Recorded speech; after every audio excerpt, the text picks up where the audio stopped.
Good afternoon, everybody. I see that people are coming into the room, so we're going to wait here just a few moments to get everybody gathered, and then we'll go ahead and begin today's presentation. Glad to see everybody here.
All right, well, I've got 12:01, so we're going to go ahead and begin today's presentation. First of all, I just want to welcome everyone into the room. I'm so glad you're a part of today's inaugural Libraries Virtual Lunch and Learn series. You're making history with us, and we're so glad you're here. And I think this is going to be a great way to help communicate some of the wonderful initiatives here at the university libraries, and to share some of the excitement about the things that we're doing that are really making a difference.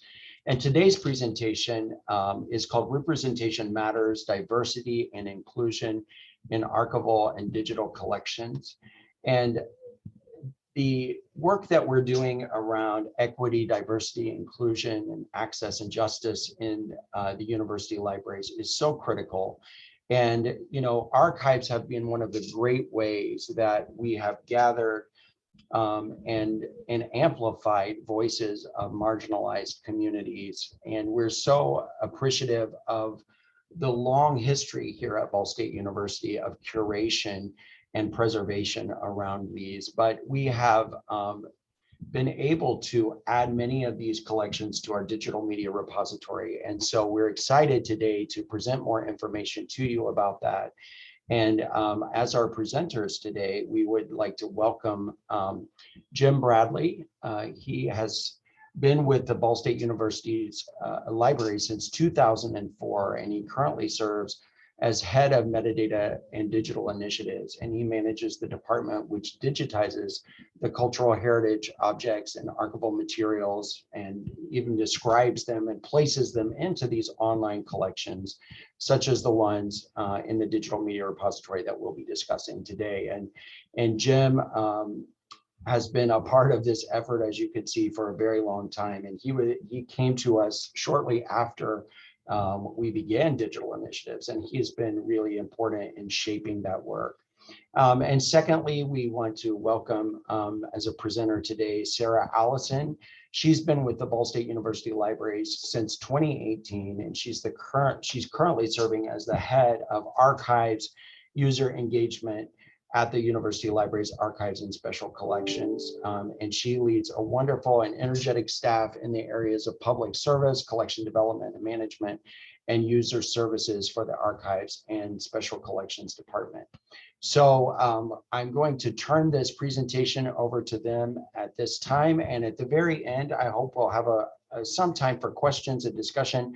And then our executive secretary of the Friends and Assistant Dean Mike Shaevsky will also be sharing some information about other presentations coming up and other opportunities to engage. So thank you all for being here. So glad to see many of our library folks, many of the Friends of the Alexander M. Bracken Library, and I think I even spotted a couple of retirees. So we're really glad you're with us today, and please enjoy. Thank you.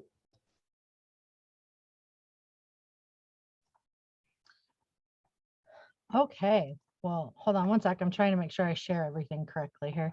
Hi, everybody. Well, welcome to our presentation, and thank you very much to Dean Shaw for that introduction. We're here today to present our topic of representation matters, diversity and inclusion in archival and digital collections. It's really kind of nice to be part of the first inaugural presentation for the virtual Lunch and Learns series that's being developed by the university libraries. As the dean said, I'm Sarah Allison, and I am the head of archives user engagement, and my colleague Jim Bradley, who will be presenting along with me today, is the head of metadata and digital initiatives. So first off, too, I just want to make sure, just by a quick show of hands, or just let me know that you can see our first slide, that I am actually presenting the right screen is kind of helpful. All right, I see a couple of thumbs up, so thank you very much. Okay, so we're going to go ahead and go on. So since this is a Lunch and Learn, I wanted to start by providing an outline of what Jim and I are going to cover today. So first, we want to provide some context and background about work the archival profession has done towards inclusion and diversity regarding collection development and representation. Then we'll talk about the arrival of the digital age and what that meant for providing access to the history and lived experiences of diverse and underrepresented populations. We will then provide a history of the digital media repository and how we actually build collections. And we'll end with some examples of digital collections that are publicly accessible to anyone who has an internet connection. So I hope that sounds good to everybody for our first Lunch and Learn. Excuse me. I'm going to go ahead and go on to the next slide. So in 1970, at the Society of American Archivists annual meeting, historian Howard Zinn advocated in his keynote address that archivists and archives should focus collection development work on documenting, quote, the lives, desires, and needs of ordinary people. Zinn's use of the words ordinary people included the poor, the young, women, immigrants, and diverse populations. In truth, he meant the non-represented populations, the working class, the laborers, the disenfranchised. In this address and subsequent papers, Zinn challenged the archivist accepted role as custodians of records and asked the profession to become more, in his term, active archivists. A couple of years later, Gerald Ham, who was the state archivist of Wisconsin and then president of the Society of American Archivists, echoed Zinn's words and criticized archivist bias in favor of already documented populations in his presidential address.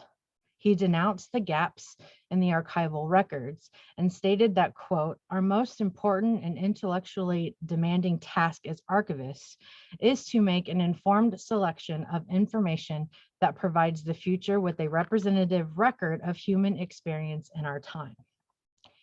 These two addresses sparked a conversation among archivists and archives regarding collection development policies.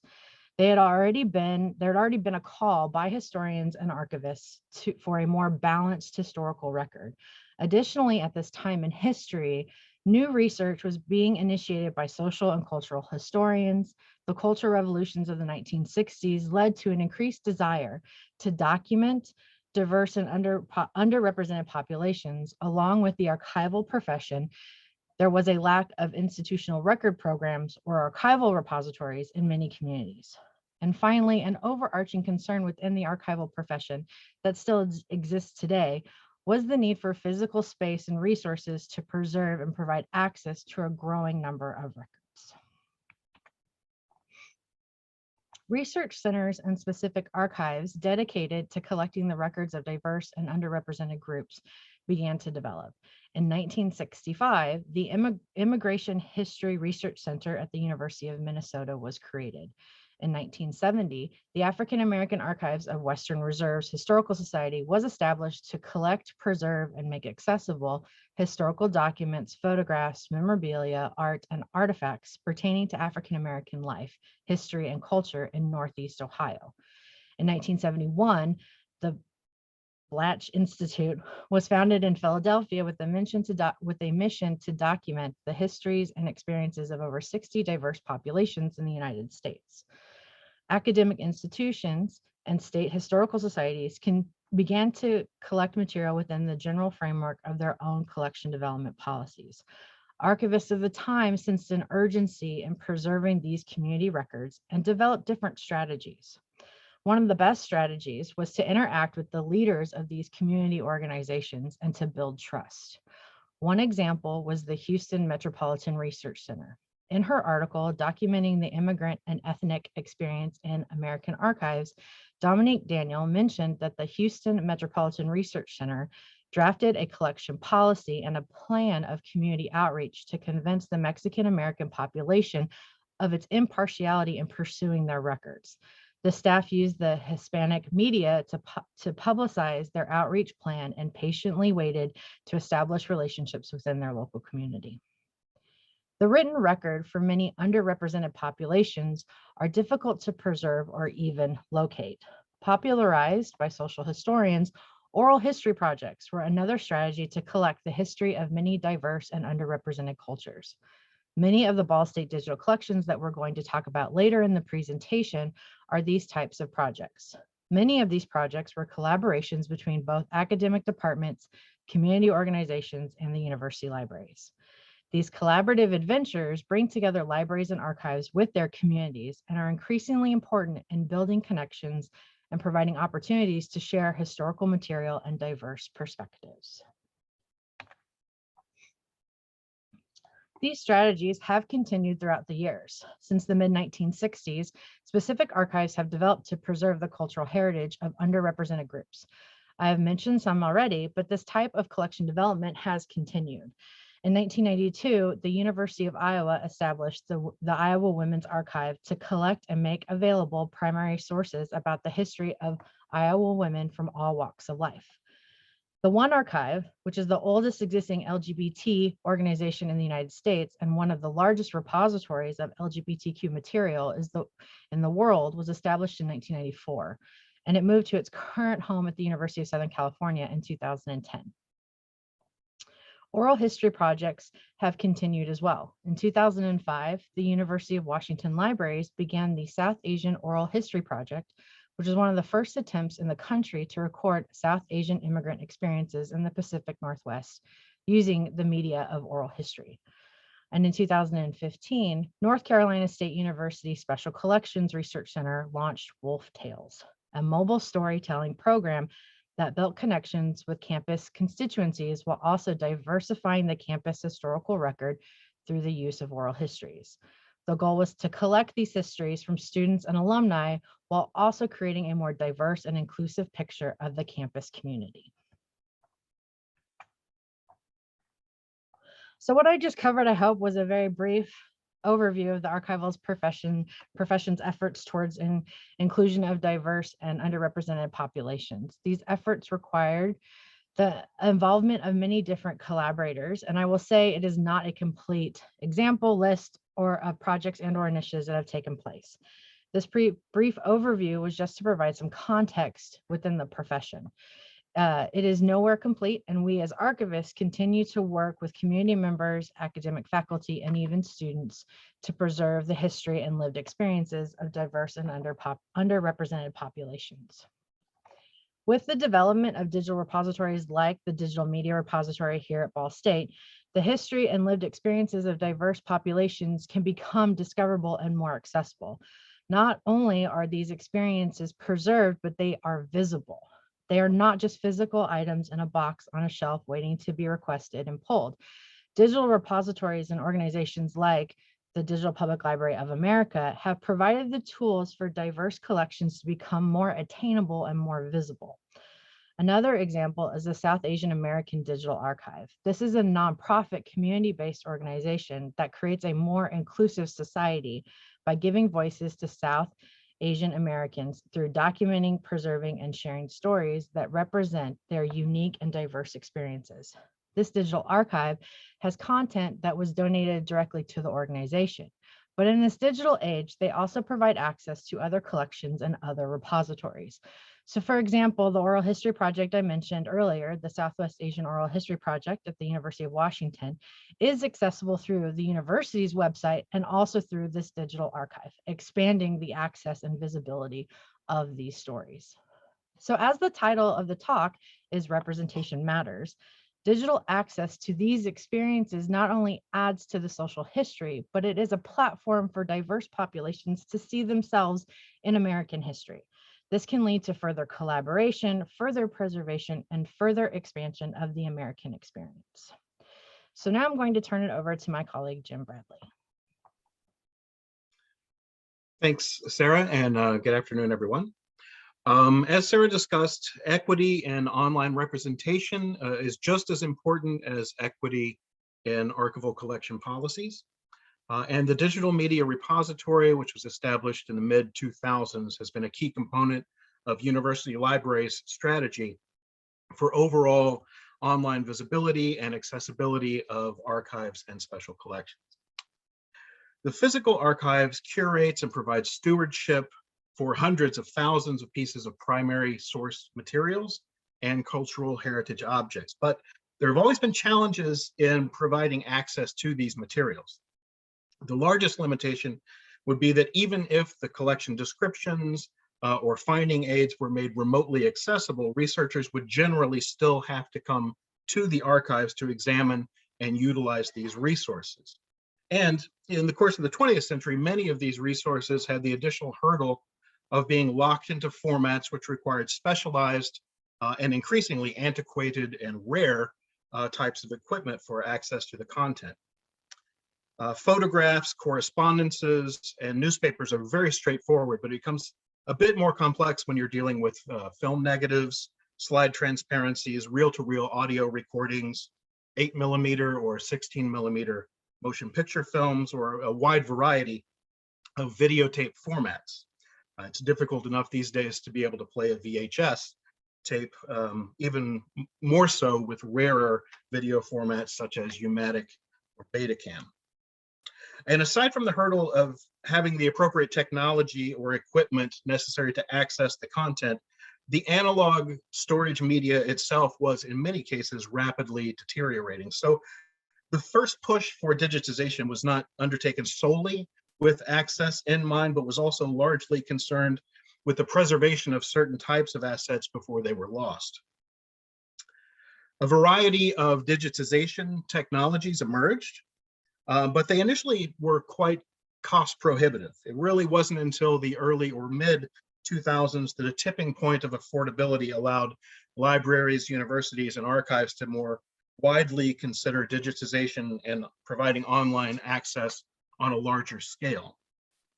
Now, the rapid emergence and now ubiquitous nature of scanning technology and online resources lead many to assume that digitization and the creation of online resources is a quick and simple process. Please allow me to persuade you that it is not. It is true that digitizing a single photograph or a document on a flatbed scanner only takes a few minutes, but archival collections often consist of hundreds or thousands or tens of thousands of such individual items. So very careful planning, project workflows, and file naming practices must first be put into place to ensure that these digital assets will be saved and stored and logically arranged in a manner which mirrors their physical counterparts. Also, flatbed scanning is only one manner of digitization and is not appropriate for all types of assets. Some are fragile, some must be handled far more delicately, and some simply cannot be flattened or pressed against a glass surface for flatbed scanning. Other materials such as maps or architectural drawings are far too large and require specialized digitization equipment. And then audio or video recordings require analog to digital conversion, different software, and also must be captured in real time. So the resulting master digital file is then reviewed for quality, and derivative versions are processed, which enhance or repair the quality of the image, the audio, or the video content. And then finally, once all of these processes are complete, we will have a master version of each object for long-term digital archival storage and stewardship, as well as a separate access version, which is appropriately streamlined and configured for online sharing and accessibility.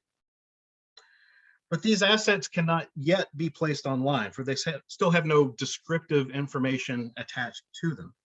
An image or a document or a video recording is of very little use if the researcher cannot find it through browsing or searching, or if they cannot really identify precisely what it is that they're looking at once they have found it. Also, it's very important that the relationship of the individual item within the context of the larger archival collection is preserved.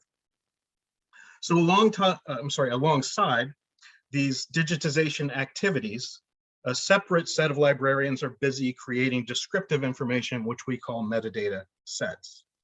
What is this object? Who created it? When was it created, etc.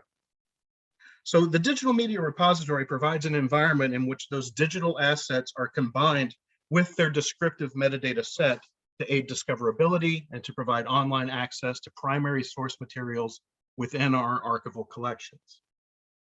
The digital media repository, or as we call it, the DMR, also plays an important role in the dissemination of our archival assets beyond Ball State. The DMR natively houses our digital assets and metadata sets, but additionally, it has the ability to work cooperatively with external repository systems. So although some researchers may find by searching and browsing within the DMR's native Ball State interface, these same assets are often discoverable and accessible through other systems and environments. So a record is not only in the DMR, but it has this cascading effect of also appearing within the Indiana State Library's Indiana Memory Portal, and then more widely through the Digital Public Library of America, which Sarah highlighted earlier in this presentation. So although assets are created and stored by university libraries here at Ball State, they are also made available and accessible through many systems, thanks to technologies such as the Open Archives Initiative's protocols for metadata harvesting and the International Image Interoperability Framework. So as far as a timeline for the development of the DMR, I'm happy to say that I created the first records for Ball State's digital libraries initiatives, and that I uploaded the earliest DMR collection myself. This was the very first object in the DMR, was a photograph of an unidentified man working at a kiln, which was taken here in Muncie more than a century ago, and is part of a collection of about 1,000 glass plate negatives taken by a man named Otto Sellers. Now, this image and the collection that it's contained in was placed online on February 12th of 2005. And I remember that date specifically because I had literally completed uploading and publishing this collection when I received a phone call informing me that my wife was on her way to Ball Memorial Hospital to download our child. So the DMR and my kid were born just a few hours apart, and both of them are now 17. And as with most teenagers, they are becoming increasingly challenging to manage. In the case of my kid, they went to prom last weekend and they're about to begin their senior year of high school here in the fall. In the case of the DMR, it means that it has grown to more than 250,000 metadata records, housing and describing about 1.2 million individual digital assets. Now, all of these records and assets are gathered together into about 300 distinct online collections in the DMR, and more are produced every month or so. And these represent materials that were selected from almost 800 archival collections, or collections that are in Ball State's archives and special collections. The development of the DMR continues to grow, digitized versions of analog materials, as well as increasingly the addition and inclusion of born digital materials, both of which can exist in the repository side by side without issue. So at this point, I'm going to turn things back over to Sarah so that she can highlight some of the archival collections that are within the digital media repository, looking at them through the lens of community, diversity, and representation. Thanks, Jim. So like Jim said, we're now going to actually look at some of the collections that are in the DMR. These are not all of them, but we will provide you with a list before we end today. The first highlight is going to be an overview of our oral history projects. I mentioned at the beginning that we would come back to this. The DMR has a significant oral history collection. Many of them were Ball State immersive learning courses, working with community organizations and members.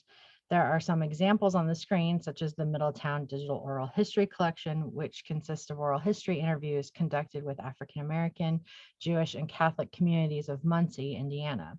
The value of these personal narratives illuminates the lives of Indiana citizens and represents populations that were neglected in the original Middletown Studies project, which was published by sociologists Robert and Helen Lynn in the 1920s.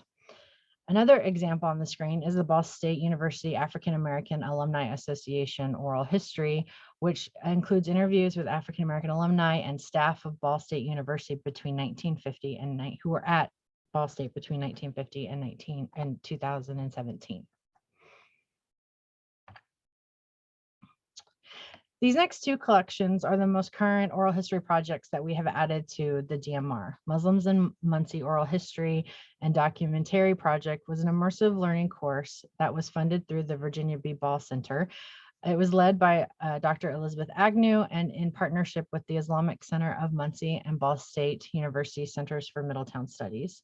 Students conducted this project that resulted in 22 oral histories and a 1-hour documentary that was the 2019 recipient of the award for oral history in a non-print format from the Oral History Association. Another example is the Muncie LGBTQ+ Oral History Project. This project is an ongoing effort to document and preserve the history of sexual minorities, including but not limited to lesbian, gay, bisexual, trans, and queer folks in Muncie and Delaware County. This project is being spearheaded by Dr. Emily Johnson, Associate Professor of History. I would like to highlight this collection because it was one of the first projects that I took part in when I first got here that we were involved in from the very beginning. I worked closely with Dr. Johnson. I provided archival instruction sessions on available primary sources that could help the students develop a context about the history of Muncie and Delaware County to help them prepare for the interviews. I provided them with basic development of oral history transcript editing, and our digital archivist worked with Mandy to build this digital collection.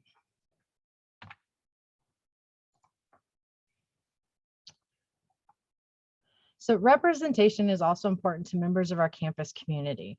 Students being able to see themselves in the history of Ball State University can create an environment of belonging and inclusion. We have several student organization collections in the DMR, but there are 4 I would like to highlight today. These 4 collections were prepared by Mindy Scholl, who is the Archives Records Analyst in Archives and Special Collections.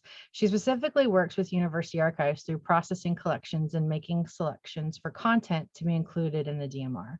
Mindy and I worked with Spectrum to add additional material to the collection, which is Spectrum is the LGBTQ Alliance group on campus.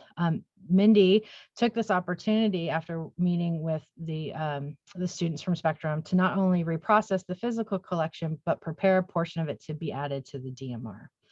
Mindy also prepared the Asian Student Union collection, the Black Student Association collection, and the Latinx Student Union collection. So these collections provide access to the lived experience of Ball State students through photographs, correspondence, posters, and meeting minutes.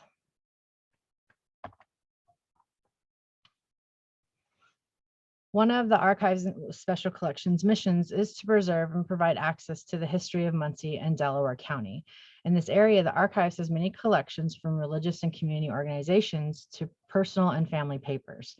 We unfortunately do not have the time to look at all of them, but I wanted to highlight 3 specific digital collections that we do have in the DMR. The first is the Delaware County Human Relations Council records, which is a collection of material related to this voluntary community organization. The Human Relations Council was formed in 1963 to advocate for equality in employment, housing, education, and public accommodations, regardless of a person's race, creed, or place of origin. The goal of the council was to coordinate the creation and dissemination of human rights resources, services, and initiatives through Delaware County. The Muncie Human Rights Commission collection includes correspondence, reports, and other records ranging from 1964 to 1988. The Muncie Human Rights Commission was created by a 1964 ordinance for the purpose of studying the problems of discrimination in the city and advocating for equality in education, employment, youth recreation, and housing, regardless of race, color, creed, or nationality. The commission of 15 citizens was appointed by the mayor and worked towards these goals by sponsoring community programs and education on civil rights, advising the city of Muncie departments and officials, and investigating discrimination complaints. Muncie Times newspaper was a local newspaper that was owned and operated by B. Moten Foster. This publication served the African-American communities of Muncie, Richmond, Marion, Newcastle, and Anderson, Indiana. B. Moten Foster was a pioneering radio journalist and was the first African-American woman to broadcast from the United Nations, the first African-American woman radio announcer in Indianapolis, and the first African-American woman to host a television show in Indianapolis. She was married to Robert Foster, who was the second director of the Multicultural Center here at Ball State. So as I said, we only highlighted a portion of the collections we have in the archives and in the DMR. I will provide a link in the chat box to a LibGuide that includes many more for you to explore. I hope we provided you with some additional information and the understanding that our archives and archivists continue to expand and include the lived experience of diverse and underrepresented groups into the historical record. So on behalf of myself and Jim, thank you for attending today, and we are happy to answer any questions.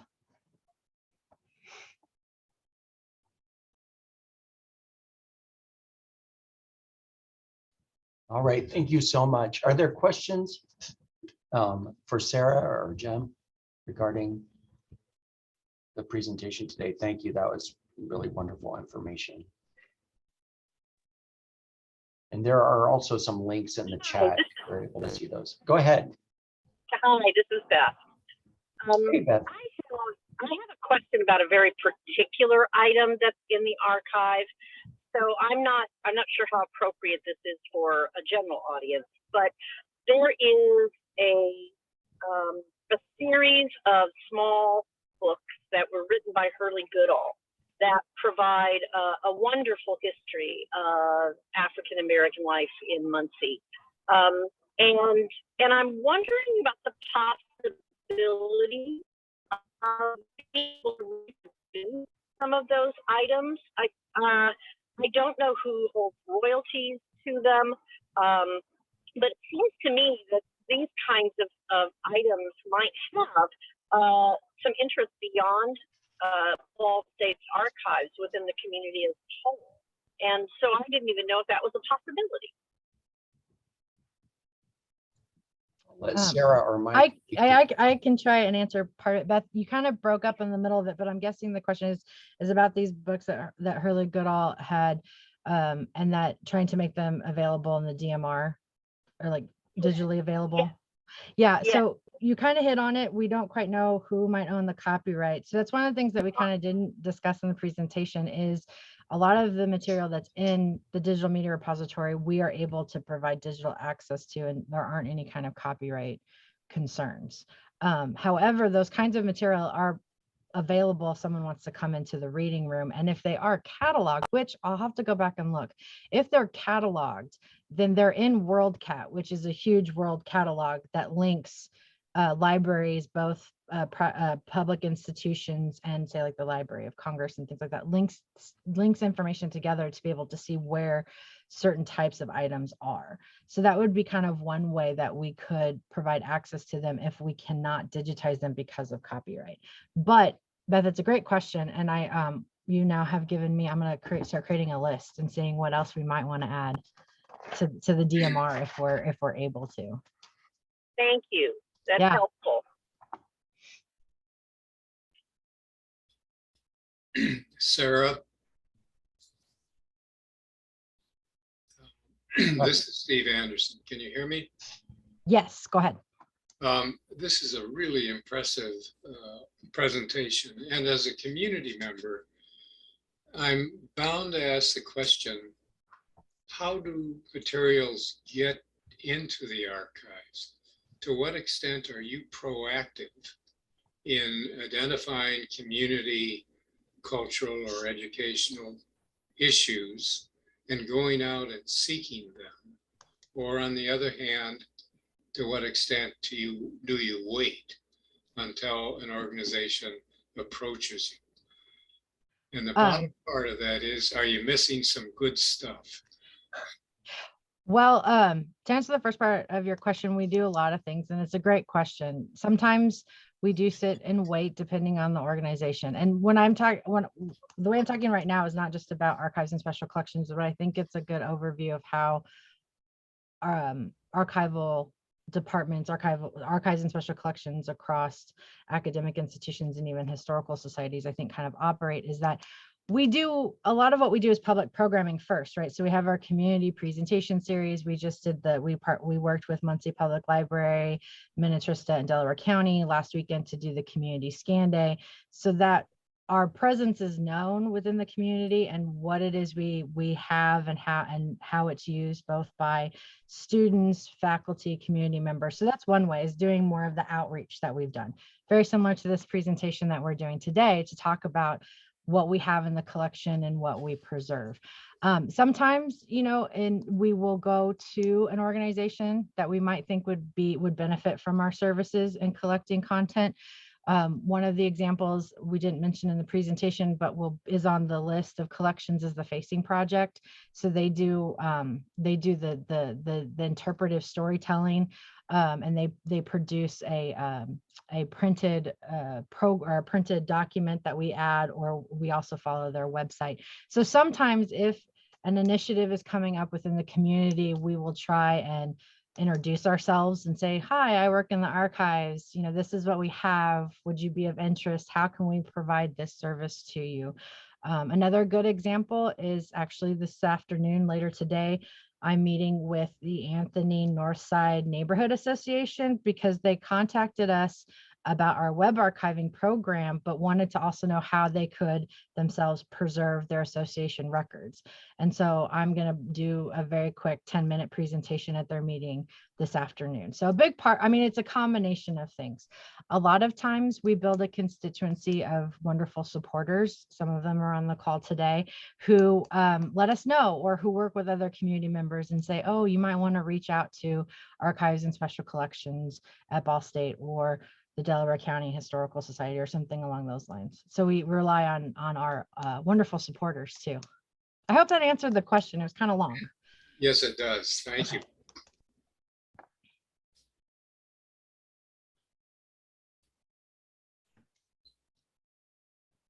Are there any other questions for Jim or for Sarah?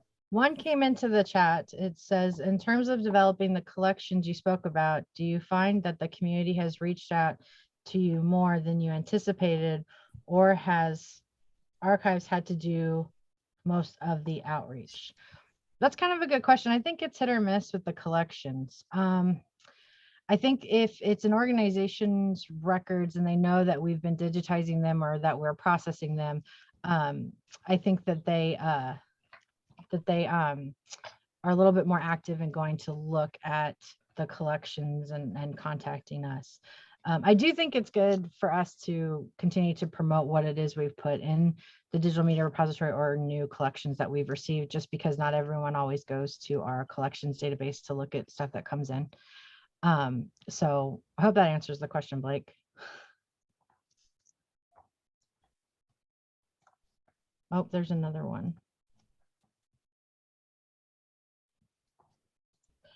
I don't know if everyone can see the chat, but Jessica Jenkins said, Minnetrista always make sure to send petitional donors to BSU Archives and Special Collections when an offered materials doesn't fit the scope of our collections, but maybe a better fit for yours. That is true. We do have people who contact us sometimes who have contacted other repositories in the area, and we also do kind of the same thing.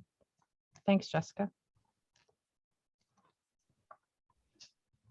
Sarah, could you also mention the work that we're doing to do web archiving with many of our community partners? Sure. So that is, since this was more about the DMR, we didn't really focus on, and Jim did mention kind of Right. more digital stuff.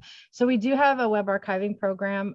We use the platform Archive It from the Internet Archive, and we set up what are called crawls. So we crawl websites. And so when we first got this, I think we started, Mike, you can probably correct me, I think it was like 2018, 2019. We started this, and we started with organizations that we already had their records for, so mostly community organizations, and just crawling their website, and it allows for us to capture in real time at that moment what's on the website. And I think that there's a lot of benefit. You know, the internet changes a lot with web pages and things along those lines, so that is an interesting kind of new adventure within archives as well. We capture the university website as well, and some in regards to architecture, but it's been a kind of new experience, and we link back to the web archiving to the actual collections that we have in the DMR. So there's also this linked data, so that, you know, one collection isn't off in one area, and we try and bring it all together through our collections database. Mike, did you want to talk more about web archiving? Sure. I think you covered a lot of the key talking points. You're right. Yeah, we started in 2018, in early part of 2018, exploring our web archiving. We are preserving over 250 individual websites. That includes websites from community organizations and websites from Ball State University departments, and also websites that were created by faculty and students to produce and share scholarship and creative work.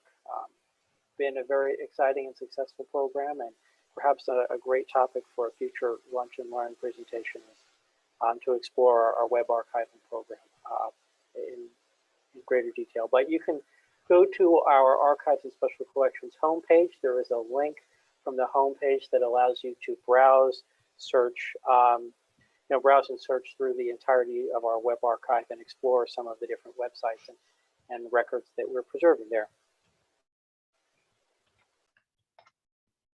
I just put a link in the chat that I think will take you to that homepage directly for what the libraries is doing with that. And even though it's sort of outside of the DMR, I felt like it was very complementary to the work that we're doing to really preserve that cultural record and that civic record in the community. So, we're really intentional in doing this, and it's an opt-out arrangement. So we reached out to the community partners, and we said, if anybody didn't want their website to be archived, to let us know. But we've had some very good response around this, and I think it's going to be a great way to supplement all of the things that we hold in physical and digital collections in the future. So we're really excited about that work. Very good. Are there any other questions for Sarah and for Jim?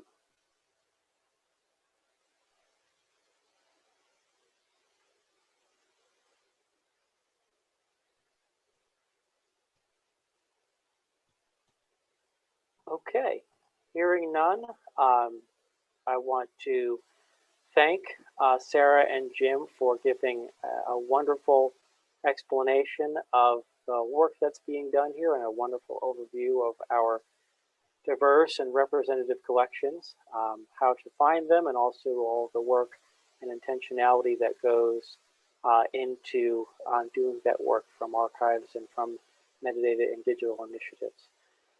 So thank you both for the excellent presentation. I want to quickly give a plug for a couple of upcoming presentations that we have here.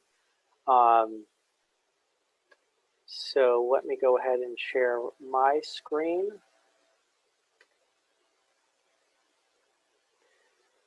So as Dean Shaw said, this was our inaugural Lunch and Learn series. We have a couple More sessions already planned for the summer. We're going to do this on a monthly basis. On Thursday, June 16th at 12 p.m., we have a program entitled Removing Barriers, Support for Course Material Affordability and Accessibility. And then on Thursday, July 21st at noon, Open Scholarship on Campus. Learn how the university libraries facilitates online journal publishing at Ball State University. So 2 important topics and what will surely be excellent programs coming up here in the next couple of months. You'll be getting emails about these opportunities here shortly, and the information will be available on the website, but I wanted to give you all a sneak peek at some of the programming that we have available coming up here as part of our Lunch and Learn series. So thank you again to Sarah and to Jim, and thank you all for your attendance. I hope you had a chance to gain some new knowledge and learn some interesting and exciting new things about the meaningful work we're doing here at university libraries to promote accessibility to collections and to support diversity, inclusivity, and representation in our work. So I want to thank you all again. I hope you all have a nice rest of your afternoon, and we hope to see you soon.